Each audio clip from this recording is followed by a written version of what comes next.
pacientes, no solamente en cuanto a sus complicaciones de salud, sino también en cuanto a las complicaciones, digamos, que van a alterar la economía de estos pacientes, porque a muchos les va a impedir trabajar. En esta primera diapositiva vamos a hacer una similitud entre la velocidad de filtración glomerular y el tiempo.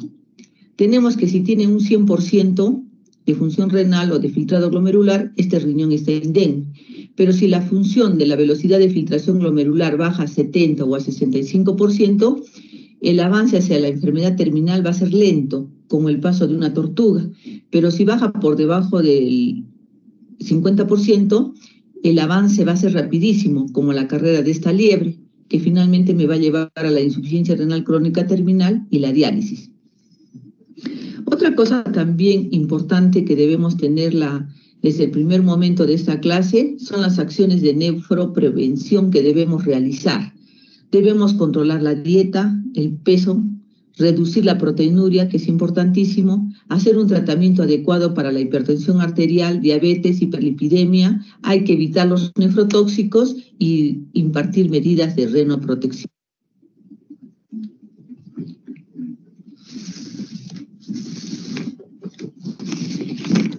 En cuanto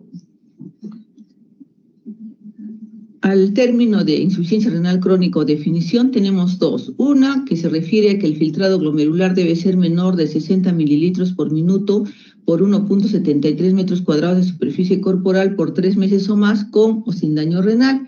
Aquí es importante remarcar que en la clase anterior, cuando hablamos de insuficiencia renal aguda, decíamos de que si el paciente nos preguntaba o los familiares sobre el pronóstico de su enfermedad y estábamos dentro de los 90 días o 3 meses, también podíamos darle ciertas expectativas de esperanza. Pero si pasamos los 3 meses, lamentablemente ese paciente ha pasado a tener insuficiencia renal crónica. Otra definición de insuficiencia renal crónica se aplica a la reducción significativa e irreversible del número de nefronas funcionantes y que a menudo van a terminar en la insuficiencia renal crónica terminal. La incidencia de insuficiencia renal crónica terminal es muy variable. Actualmente dice que es mayor en Estados Unidos y Japón, en tanto que es un tanto menor en Europa, ¿no? Como términos generales.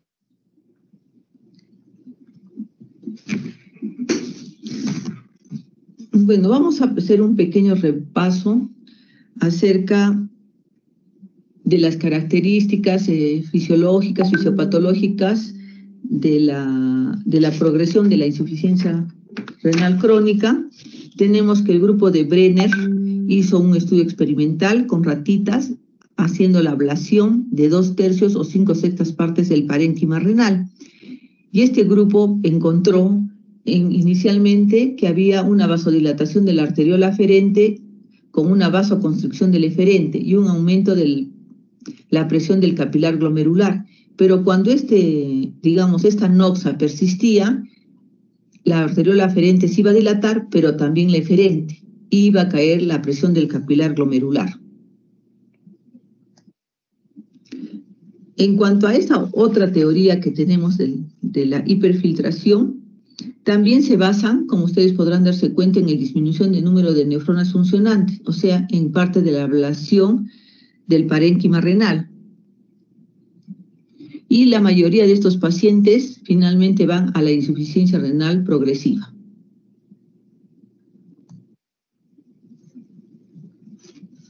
En cuanto a la influencia de la angiotensina 2, vamos a ver que también es una manera nociva que va a actuar en la insuficiencia renal crónica a través del aumento de la actividad oxidativa y en la síntesis de diversas citoquinas proinflamatorias que finalmente nos van a llevar a la esclerosis glomerular intersticial. Y otro acápite importante es la proteinuria, que inicialmente la mencionamos, ¿no? Entonces, diversos trabajos experimentales sugieren que la proteinuria puede ser un factor que colabora activamente en la progresión del daño renal. También se han hecho estudios experimentales, en este caso han administrado puromicina y se ha comprobado que la reabsorción de esta sustancia ha provocado al final lisis lisosomal. y va a haber un cambio a nivel de las células que finalmente van a provocar infiltrados celulares y fibrosis intersticial. La importancia de la proteinuria como factor patogénico en la progresión de la insuficiencia renal crónica se demuestra al comprobar en aquellas intervenciones terapéuticas que poseen efecto antiproteinúrico. ¿Qué quiere decir esto? Cuando usamos los IECA y los ARA2, se ha visto que mejoran. Pero hay que tener también cuidado porque solamente estos medicamentos van a mejorar cuando estamos en las etapas iniciales de la insuficiencia renal crónica, más no en las avanzadas.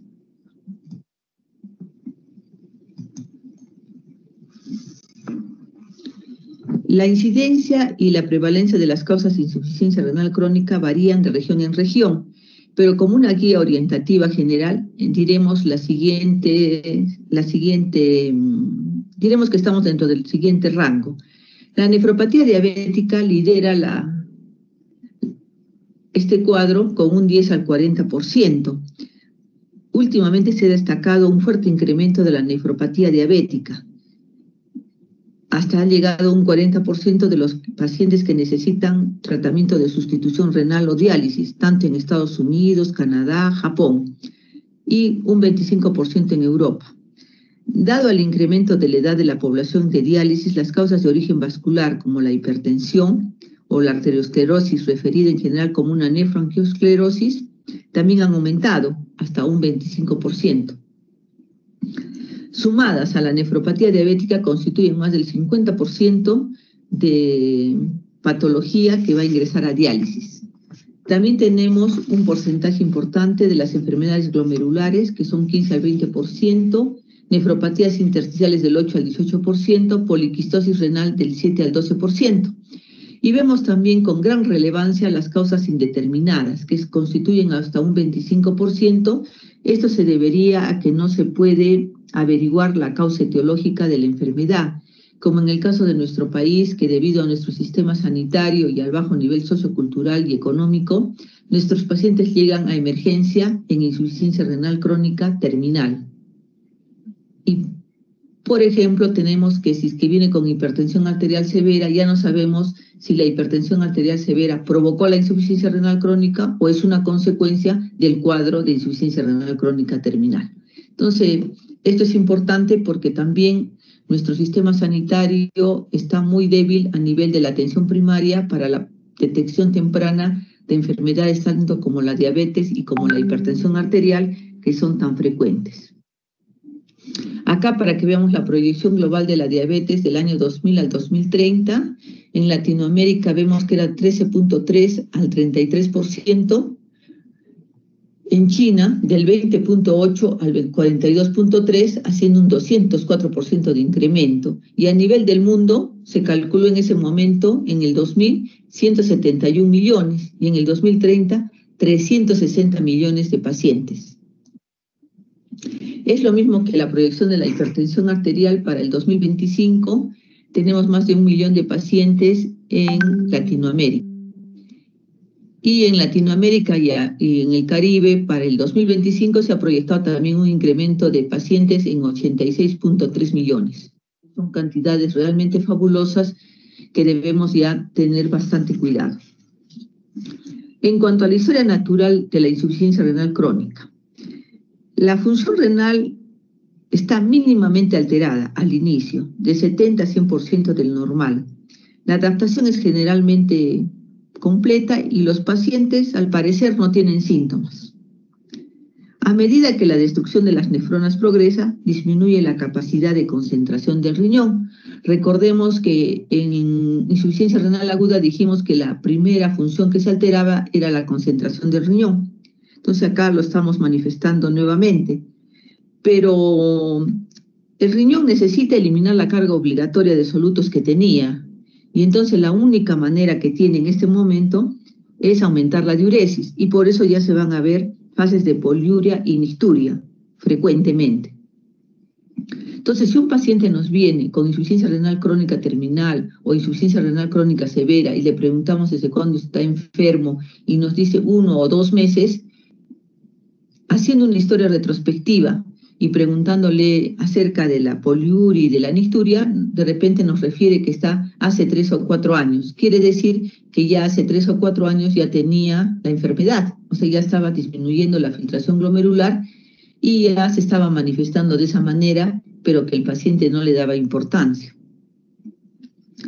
Cuando el deterioro renal es del 50%, va a disminuir el filtrado de fósforo, la concentración de fósforo, se va a mantener la paratormona, va a descender 1,2 dihidrocolecalciferol y va a haber una anemia leve. Cuando ya tenemos un filtrado glomerular 25%, ya aparece la anorexia, náuseas, dificultad para la concentración, retención hidrosalina, hipertensión, hiponatremia en caso de sobrecarga de agua, y también ya acá es notorio los ingresos hospitalarios. Al llegar el filtrado glomerular a menos de 10 mililitros por minuto, estos síntomas se intensifican, se les va a añadir prurito, hemorragias, neuropatía periférica, pericarditis y finalmente encefalopatía urémica, ¿no? Y además de eso, todos los otros síntomas que estamos apreciando, irritabilidad, letargia, osteodistrofia, fracturas, impotencia, esterilidad, etcétera, que finalmente van a decidir que nuestro paciente debe ingresar a diálisis en ese momento, porque si no se dializa, no ingresa a hemodiálisis o a diálisis peritoneal, puede morir, ¿no? Entonces, así de grave es la situación.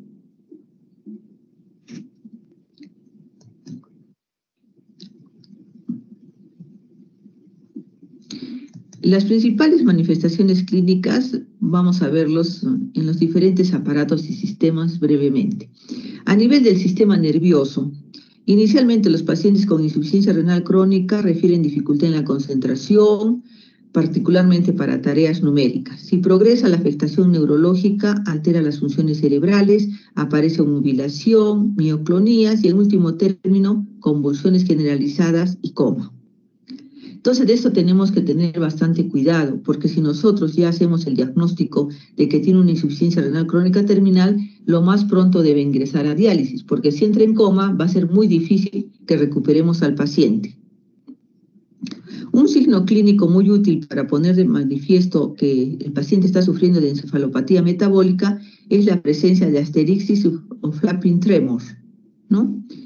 Generalmente ya nosotros en la clínica no observamos casi nunca este signo, ¿no? Generalmente son de pacientes que nunca se hicieron atender con anterioridad. Los signos y síntomas de polineuropatía periférica y difusa es simétrica y principalmente sensitiva. Clínicamente los pacientes tienen parestesias, generalmente en extremidades inferiores, y acá aparece lo que se le llama el síndrome de las piernas inquietas, en el que los pacientes no pueden mantener quietas las piernas, sobre todo por la noche. Ahora, si la neuropatía periférica progresa hacia la afectación motora, ya va a haber atrofia muscular y ya va a ser de muy difícil recuperación. La neuropatía periférica responde, digamos, más fácilmente a la diálisis, a diferencia de la otra, de la motora. Ya de la motora es muy difícil que se recupere. También puede haber afectación del sistema nervioso autónomo con alteración de la función de los vasoreceptores, puede haber hipotensión ortostática, respuesta anormal a la maniobra de Valsalva y pueden haber trastornos de sudoración. Esto generalmente podemos apreciar cuando los pacientes están en diálisis, que se terminan su diálisis y están con presión arterial normal, pero en el momento de pararse presentan hipotensión. Se les vuelve a echar, se toma la presión y está con presión normal. Se vuelve a parar y otra vez baja de presión. Entonces tenemos que tener cuidado con estos pacientes para evitar complicaciones futuras. Alteraciones dermatológicas. Las alteraciones dermatológicas son bastante frecuentes y molestosas, entre comillas, ¿no? Porque ese prurito tan exigente muchas veces desespera al paciente y se va a provocar heridas, cicatrices a nivel de la piel. No se ha determinado bien por qué son estas alteraciones dermatológicas. Se cree que son las sustancias tóxicas que se impregnaron en la piel y que a pesar de la diálisis no se pueden remover.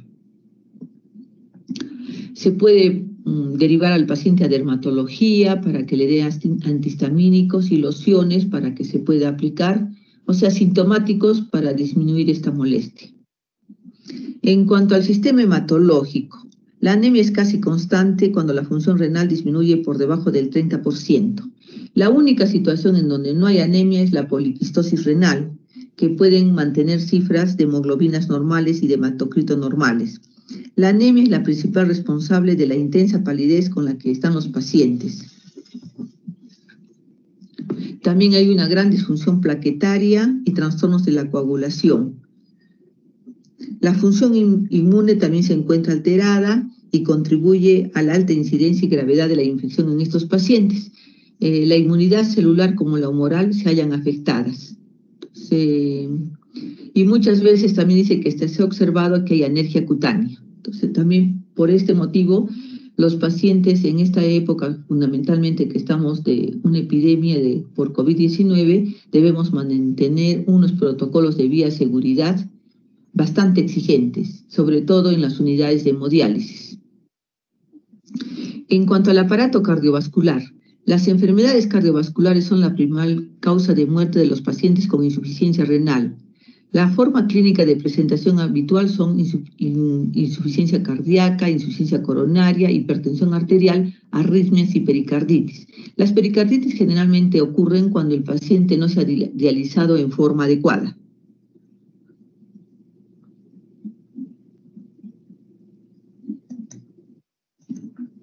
En cuanto al aparato digestivo, uno de los síntomas más precoces de la uremia consiste en la anorexia, que me suele llevar con náuseas, vómitos y baja de peso, por lo tanto desnutrición. También es frecuente las gastritis erosivas, la hemorragia digestiva y la úlcera péptica. Una cápita importante lo tienen pacientes nuevamente con poliquistosis renal, que tienen mayor prevalencia de diverticulosis colónica, que también puede sangrar fácilmente. En cuanto al aparato respiratorio, es frecuente la neumonitis y la pericarditis urémica por falta de una diálisis adecuada. No porque no se le indique en forma adecuada, sino porque muchos pacientes son renuentes a cumplir las 3 horas y media o 4 horas que realmente requieren en cada diálisis. En cuanto al sistema locomotor, la osteodistrofia renal es bastante frecuente y las calcificaciones metastásicas. Por eso se debe llevar un control muy estricto acerca de su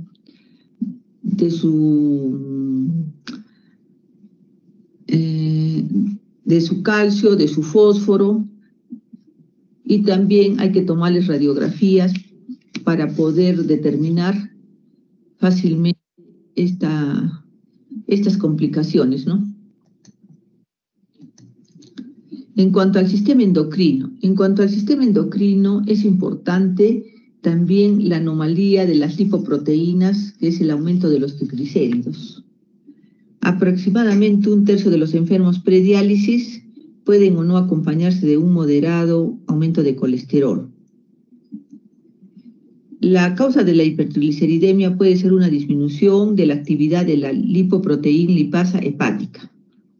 También tenemos que ver que la insuficiencia renal crónica se acompaña de una hiperglicemia moderada en un inicio, pero cuando ya el riñón falla totalmente, al contrario, ya no se pueden tomar antidiabéticos o ponerse insulina, porque esta va a recircular y como el riñón no puede eliminarlos, esta cantidad de hipoglicemiante va a ser suficiente inclusive para provocar un coma diabético, que es lo que ocurría anteriormente cuando no había los programas de diabetes e hipertensión arterial.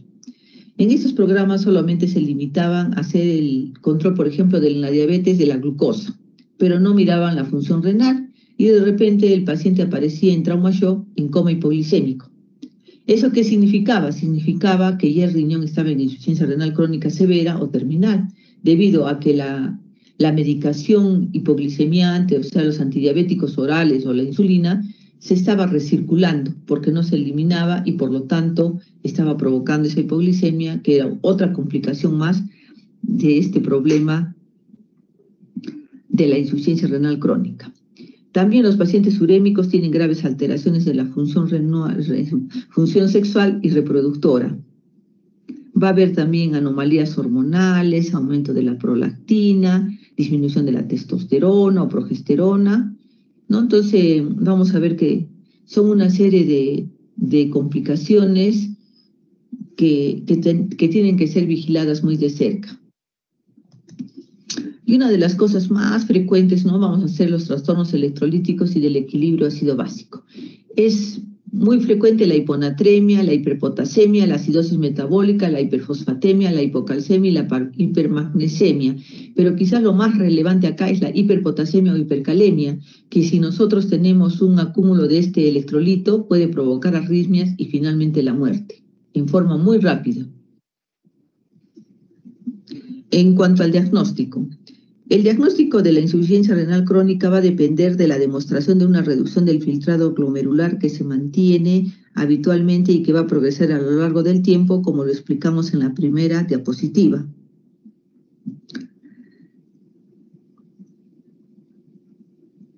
Es frecuente observar que pacientes que han mantenido durante años creatinina entre 2 y 6 miligramos por decilitro tardan pocos meses en alcanzar creatininas de 8 a 10 o 12 miligramos por decilitro, tal como se comentó en la primera diapositiva. Es muy importante que todos nos aprendamos de memoria este cuadrito de los estadios, porque a pesar que tengamos otras especialidades o trabajemos a nivel de atención primaria en las postas, debemos saber cuánto es el filtrado glomerular para poder hacer la referencia en forma adecuada a los servicios de nefrología o a los centros hospitalarios, ¿no? El estadio 1 tiene una filtración normal y con daño renal con un filtrado de más o menos de 90. El segundo estadio, el filtrado es bajo y hay daño renal y con un filtrado glomerular de 60 a 89 mililitros. El tercer estadio es moderadamente bajo y de 30 a 59 mililitros. El cuarto es gravemente bajo y es de 15 a 29 mililitros. Y finalmente el quinto es la insuficiencia renal crónica terminal, que solo tiene menos de 15 mililitros. Acá debe entrar a diálisis. La única excepción son los diabéticos, que cuando ya tienen 20 mililitros de depuración, ese es el momento indicado para entrar a diálisis. Las demás etiologías pueden ser menor de 15 mililitros por minuto. Medidas de la función renal, el test más usado para medir la función renal, como todos sabemos, es la creatinina plasmática. Es un método barato y cómodo. Acá tenemos una relación de la creatinina plasmática que tiene mucho que ver con la edad, el sexo, y va a ser la producción proporcional a la masa muscular. Acá están los factores que afectan la concentración sérica de la creatinina. Como podemos apreciar, la edad va a estar disminuida, porque la producción, porque se ha reducido la masa muscular. En el sexo femenino también va a estar disminuido porque se tiene menor masa muscular. La raza está elevada, ¿por qué? Porque los afroamericanos tienen mayor masa muscular. En los vegetarianos, disminución de la producción porque no comen carne, a diferencia de los carnívoros. El estado nutricional, los deportistas tienen aumento de la producción por mayor masa muscular y mayor ingesta proteica. La malnutrición tiene la creatinina baja porque no tiene masa muscular y por consiguiente va a verse afectada así. Y en la obesidad va a ser igual la producción porque hay un exceso de masa grasa. El aclaramiento de creatinina. Esto es importante remarcar los errores que limitan el empleo del aclaramiento de la creatinina. Fundamentalmente es la recogida de orina. ¿Qué es lo que pasa? Yo le digo a un paciente que debe juntar la orina de 24 horas, de 6 de la mañana de hoy, todo el día y toda la noche hasta las 6 de la mañana del día siguiente. Pero si uno le dice, por ejemplo, como alguna vez ocurrió con los pacientes, de 6 a 6, ¿qué quiere decir, no? Que sean las 24 horas, y el paciente entendió y solo recogió la orina de 6 de la mañana de hoy día y de 6 de la mañana del día siguiente, dejando todo el resto libre, sin recoger. Entonces hay diversos casos en los que los pacientes no recogen bien la orina o salieron a la calle, no juntaron bien la orina, etc. Hay que hacerles 2, 3, 4 veces inclusive la medición de la depuración de creatinina, ¿no? Entonces hay que explicarles bien de tal manera que no haya tantos errores, ¿no? Acá tenemos que las fórmulas derivadas de la creatinina, la de Kirchhoff-Gold, que es de 140 menos edad por años por peso por kilos, sobre 72 por creatinina. Se hace una corrección por 0,85 en el caso de mujeres, ¿no? Esta es una de las más utilizadas. También tenemos otras dos, la MDRD7, la fórmula del Levy, y la MDR abreviada.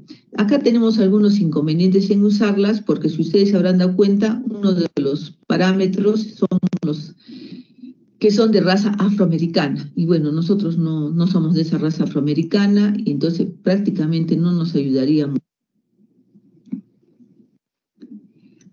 También, para que remarquemos lo anterior, hay que considerar las diferencias de masa muscular, no tener en cuenta los valores de referencia del laboratorio, o sea, no creer a ciegas. Si un hombre de 40 años tiene 1,3 miligramos por decilitro, no va a ser igual a una anciana de 80 años, ¿no? Entonces, ambos tienen igual creatinina. El varón es joven y sano, claro, su función glomerular es 100%. En cambio, la mujer anciana y enferma, su filtrado glomerular es 50 mililitros por minuto, a pesar que tienen el mismo valor de creatinina. En cuanto a la valoración clínica, una de las cosas más importantes es hacer una buena historia clínica. Hay que preguntar sobre la sintomatología urinaria, la nicturia, la poliuria, la polidipsia, la disuria y la hematuria, ¿no? Como lo mencionamos anteriormente. Antecedentes de enfermedades sistémicas, exposición a tóxicos renales, infecciones y posibles antecedentes familiares de enfermedades renales.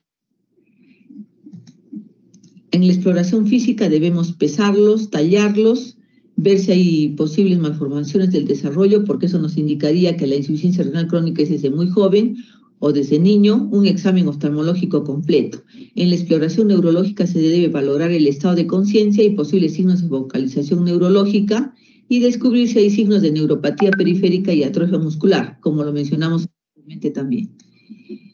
La palpación abdominal es importante, sobre todo aquellos pacientes que tienen riñones poliquísticos. Y en los hombres es indispensable que se realice el tacto rectal, ya que pueden haber insuficiencia renal crónica por uropatía obstructiva. Y es fundamental, y no está de más decirlo, que en las extremidades debe buscarse signos de exámenes de diagnóstico. En los exámenes de diagnóstico hemos visto que un buen examen de diagnóstico es la ecografía.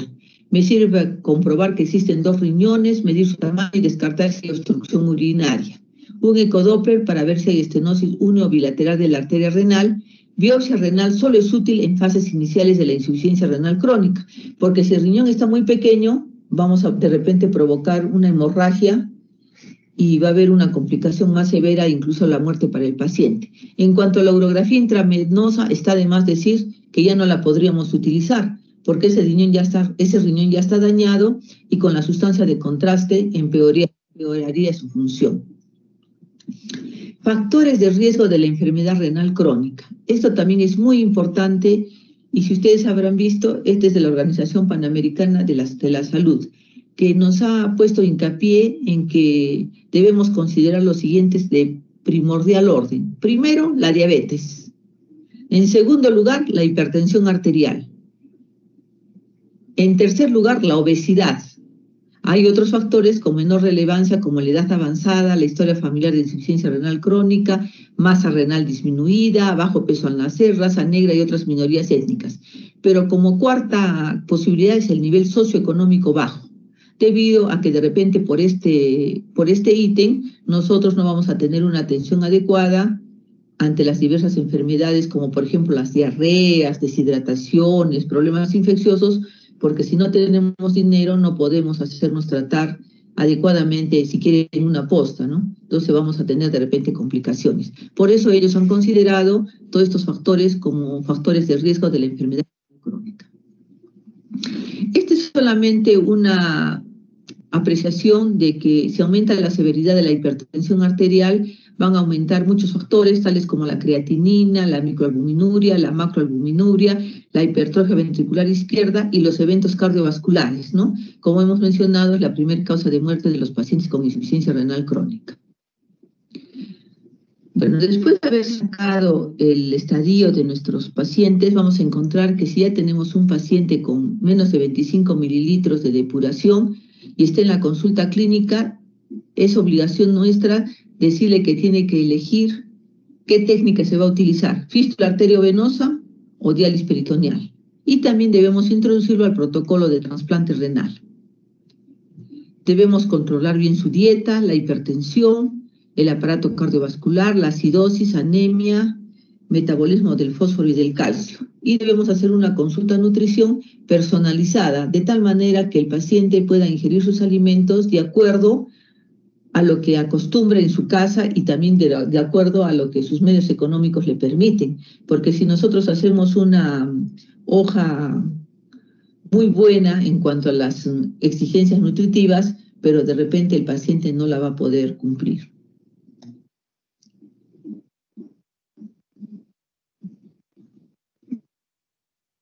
4 o 5. Proteínas animales, lácteos, pan, cereales, tubérculos, hortalizas y frutas.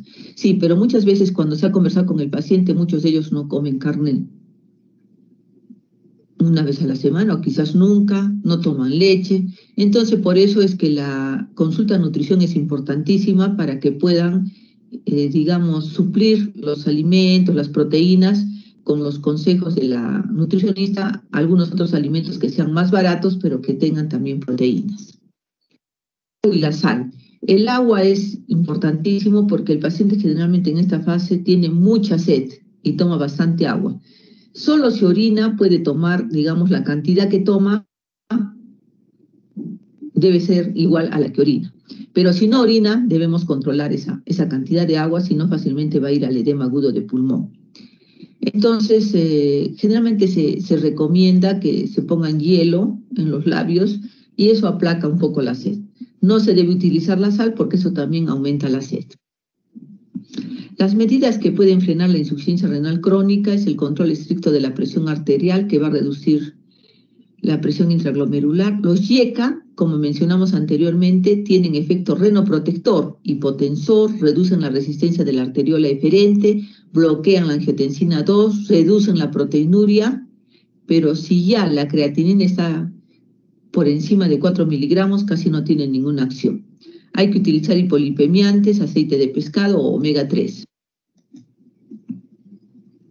Las opciones de tratamiento son 4.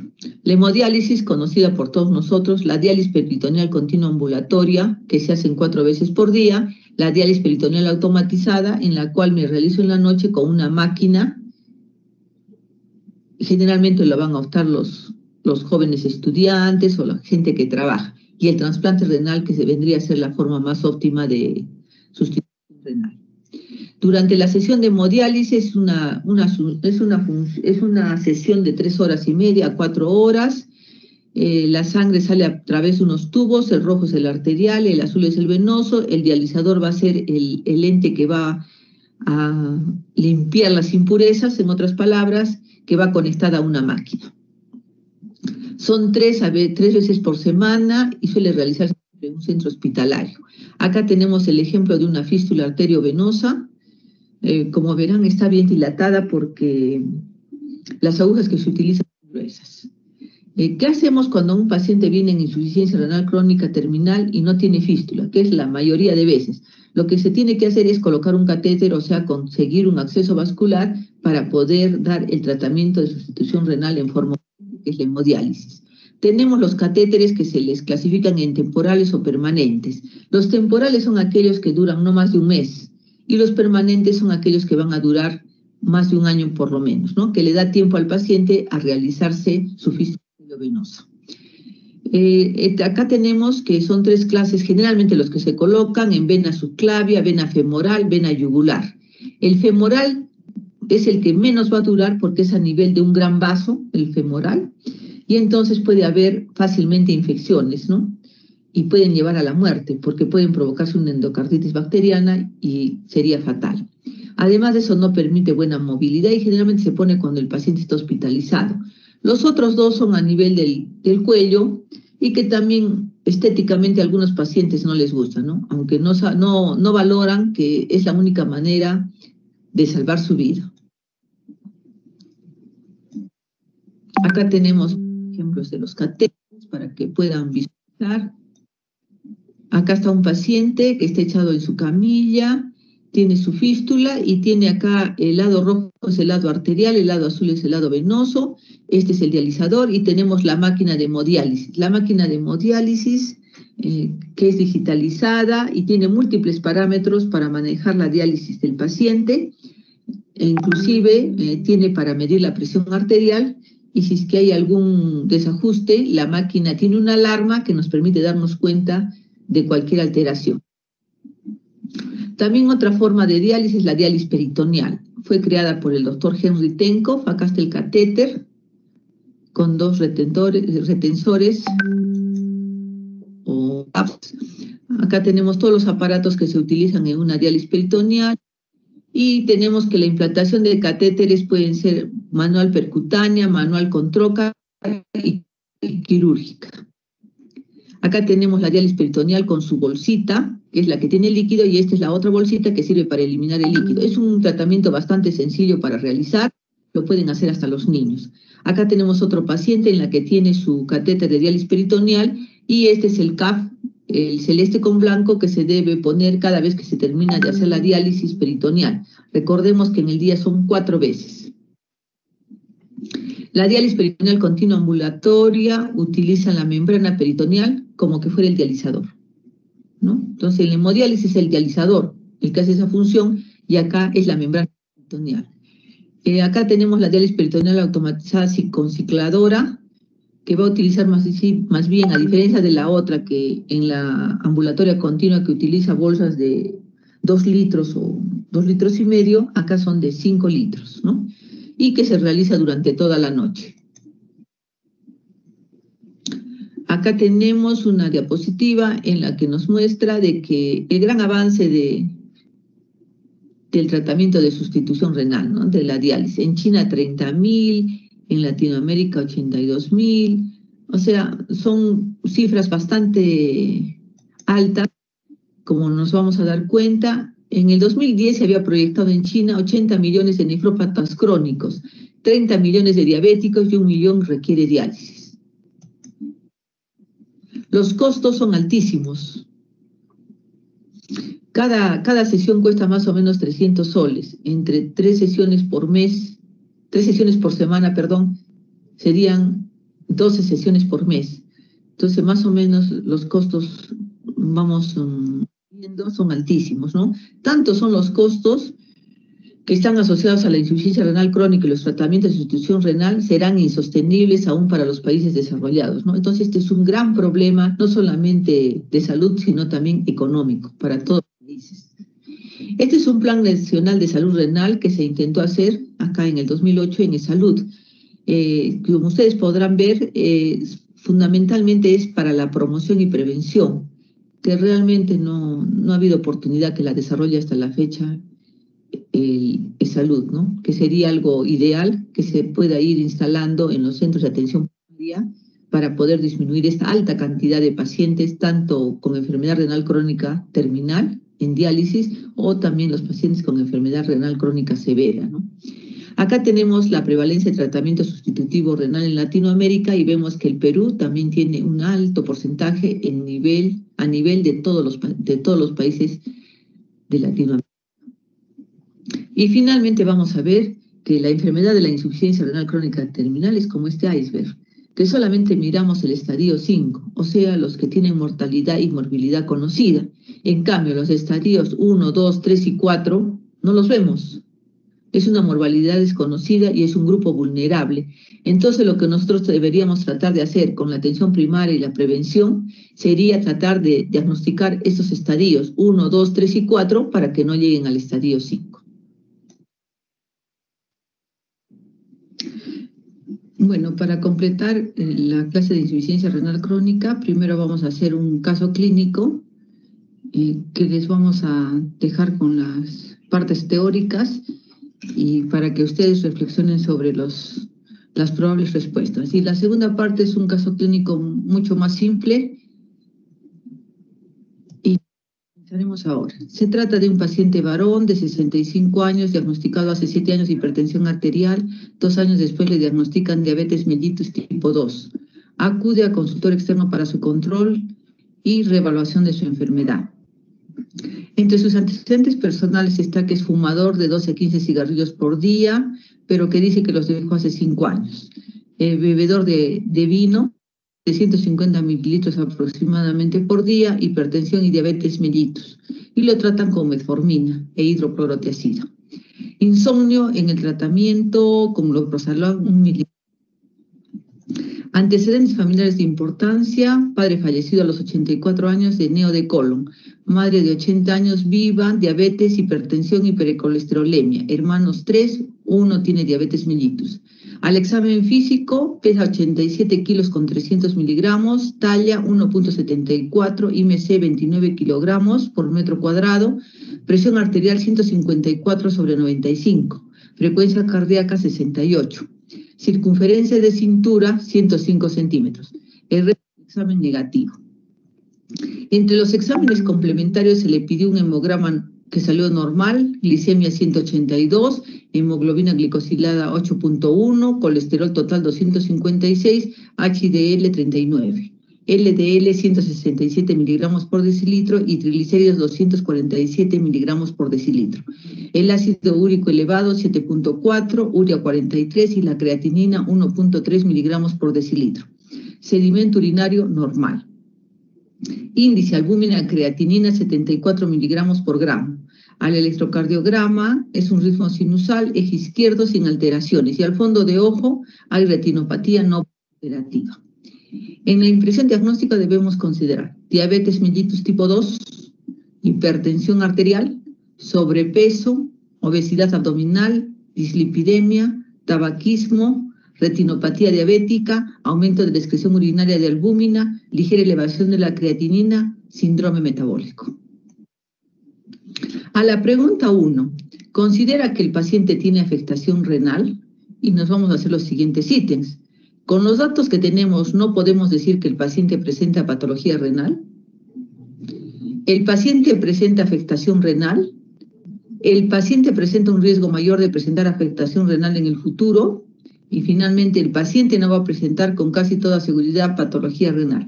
Reflexionemos sobre la cual sería la mejor respuesta. Para que nos ayude, necesitamos un fundamento teórico, ¿no?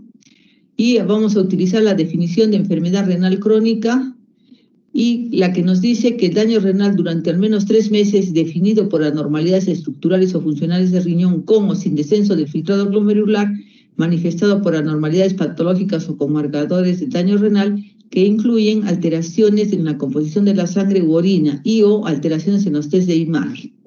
Disminución de la función renal con filtrado glomerular o aclaramiento de creatinina estimado menos 60 mililitros por minuto por 1.73 metro cuadrado durante al menos 3 meses con o sin daño renal. Entonces, tenemos que ver cuál es la posibilidad diagnóstica de acuerdo a los conocimientos teóricos. Marcadores de la lesión renal que debemos pedir: albúmina creatinina, proteinuria, creatinina plasmática, filtrado glomerular calculado, anormalidades del sedimento, técnicas de imagen con alteraciones y alteraciones histológicas en la biopsia renal. Y ya recordemos también que la biopsia renal solo se hace en los estadios iniciales, no en los crónicos o finales, porque si no, correría el riesgo de provocar una complicación, o sea, una hemorragia del riñón, ¿no? Eso nos servirá para poder tomar la decisión. Pregunta 2. ¿Realizaría alguna otra actuación tendente a conocer el estado de la función renal de nuestro paciente? Por supuesto, realizaría una flujometría para determinar el chorro urinario. La segunda respuesta: de ninguna manera el paciente ya presente elevación de la creatinina y no debemos molestar al paciente con nuevas pruebas. Una tercera alternativa: si la excreción de albuminuria es alterada, ¿no sería necesario ningún examen? Y la cuarta respuesta: se debería estimar el filtrado glomerular mediante la fórmula de Crocroft-Gault o con la fórmula de MDRD para conocer el grado de función renal. Entonces también tenemos que recurrir a los conocimientos teóricos que hemos hecho para poder dar la respuesta correcta. Acá tenemos otra transparencia en la que nos habla sobre la creatinina sérica y deterioro de la función glomerular, ¿no? Y acá dice: importante disminución del filtrado glomerular con leves incrementos de la creatinina sérica. Recordemos también lo que mencionamos en la primera diapositiva de la clase teórica. Esta es una muy similar para que podamos responder las preguntas. Y acá tenemos el cálculo del filtrado glomerular y hacemos nuevamente un repaso de las fórmulas. La pregunta número 3. En cuanto a los objetivos a alcanzar en nuestro paciente, ¿cuál de las siguientes afirmaciones es cierta? Deberemos intentar controlar las cifras de la presión arterial con un objetivo de 120/80. El objetivo prioritario de control de la nefropatía diabética debe ser alcanzar los objetivos de control glucémico marcados por las guías de práctica clínica. Debemos controlar todos los factores de riesgo cardiovascular. No es necesario marcar objetivos de control en cuanto a la dislipidemia. Y acá tenemos un cuadrito muy importante que nos habla sobre los factores de riesgos para la enfermedad renal crónica, lo de susceptibilidad, que es edad mayor de 60 años, una historia familiar de enfermedad renal, masa renal disminuida, bajo peso al nacer, raza afroamericana. De iniciación, diabetes, hipertensión arterial, litiasis renal, anomalías de vías urinarias, uso de agentes nefrotóxicos. Lo mejor es la detección precoz. Para eso podemos utilizar creatinina sérica, filtrado glomerular por fórmulas. Y en la orina debemos hacer el sedimento y cociente de albúmina y creatinina. Creo que también eso es suficiente para poder responder la pregunta anterior. ¿Cuáles son los objetivos de la protección renal? Deberemos intentar controlar las cifras de presión arterial con un objetivo de presión arterial menos de 120/80 milímetros de mercurio. El objetivo prioritario de control de la nefropatía diabética debe ser alcanzar los objetivos de control glucémico marcados por las guías de práctica clínica. Deberemos controlar todos los factores de riesgo cardiovascular. No es necesario marcar objetivos de control en cuanto a la dislipidemia. Y este es un cuadro muy importante, interesante, en que nos va a resumir el continuum cardiovascular como base de mecanismos de progresión de la enfermedad renal y cardiovascular. Revisémoslos detenidamente porque finalmente nos va a llevar hacia la muerte, ¿no? Entonces tenemos que revisar paso por paso, comenzando por el síndrome metabólico y por una serie de fases que este cuadro es muy importante e interesante para la práctica médica. El cálculo de la función renal en paciente de alto riesgo. Este es un pequeño caso clínico sobre una mujer de 75 años que acude a su médico tras sufrir traumatismo en el hombro para el tratamiento. Niegan antecedentes importantes salvo la hipertensión arterial en tratamiento con IECA. Cálculo de la función renal en paciente de alto riesgo.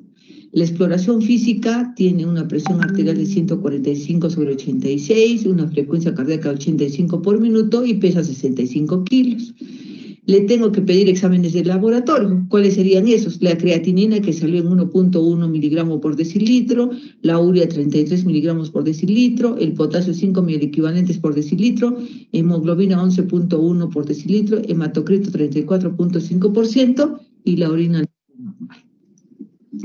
Entonces yo quiero calcular la función renal en el paciente de alto riesgo, como es este paciente. ¿Qué filtrado presenta este paciente? Las respuestas serían filtrado renal normal, filtrado glomerular entre 90 y 60 mililitros por minuto, entre 60 y 30 mililitros por minuto o 30 a 15 mililitros por minuto. Entonces tenemos que utilizar las fórmulas. ¿Cuál es el método más conocido y más barato y más apropiado para calcular la función renal en la clínica diaria? Será la creatinina plasmática, el aclaramiento de inulina, los radioisótopos, aclaramiento de creatinina con orina de 24 horas o fórmulas derivadas de creatinina. Respuesta número 1. La respuesta correcta es la 3. Este paciente presentó un filtrado glomerular utilizando la fórmula de Cockcroft-Gault, 45.3 mililitros por minuto. Y utilizando la fórmula RDR, 51.4 mililitros por minuto. En la respuesta punto 2, la respuesta correcta es la quinta. Dice, las fórmulas derivadas de creatinina representan el método más cómodo, barato y apropiado de la valoración renal. Muchas gracias y cualquier interrogante pueden hacérmela llegar y gustosa les ayudaré para que puedan encontrar las respuestas correctas. Gracias.